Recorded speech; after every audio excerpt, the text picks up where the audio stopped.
En signant son premier contrat, Violetta devient enfin la star qu'elle rêve d'être. Mais comme souvent, la vie ne ressemble pas tout à fait à un conte de fées.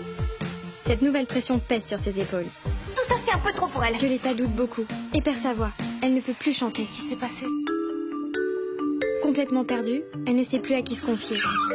Entre son père de plus en plus strict, Je fais comme toi. ou Diego et Léon, à qui elle a peur de révéler ce terrible secret. Cette situation va d'ailleurs créer encore plus de problèmes et de quiproquos avec les deux garçons. Quoi, tu n'as rien à dire? Heureusement, Violetta peut toujours compter sur ses meilleures amies, Francesca et Camilla.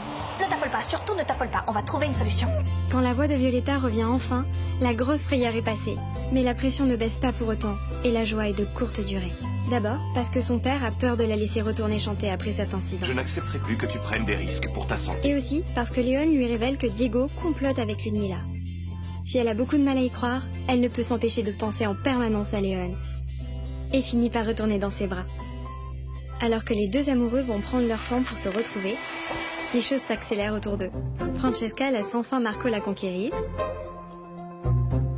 Camilla cesse de se tourmenter et retourne avec Broadway. Et Nata sort avec Maxi. Mais le plus incroyable, c'est l'histoire qui naît entre Federico et Ludmilla. Cette nouvelle relation fait beaucoup de bien à Ludmilla. Je ne suis pas sûre, j'ai l'impression d'avoir un poids en moins. Je me sens soulagée. Contre toute attente, elle se sent sincèrement mal de tout ce qu'elle a pu faire subir à Violetta et deviendra même un vrai soutien pour elle. L'honnêteté triomphe enfin. Mais tout bascule vraiment pour Violetta lors du spectacle de fin d'année du studio. Bouleversée par l'absence de son père avant la représentation, Violetta n'ose pas monter sur scène. Léon fait alors tout pour la persuader d'y aller, car en réalité, c'est Rahman qui l'attend au piano. Merci, Léon. Seguro que me oíste hablar de lo que se puede hacer. Et quand Léon les rejoint, tous les trois ensemble sur scène, j'ai eu l'impression que tous les problèmes de Violetta s'étaient envolés.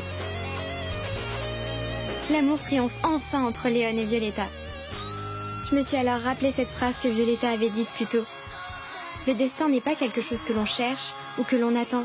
Pourtant, quand on le rencontre, on ne veut plus autre chose. Découvre Violetta dans Tiny, la nouvelle vie de Violetta, le 4 mai prochain au cinéma.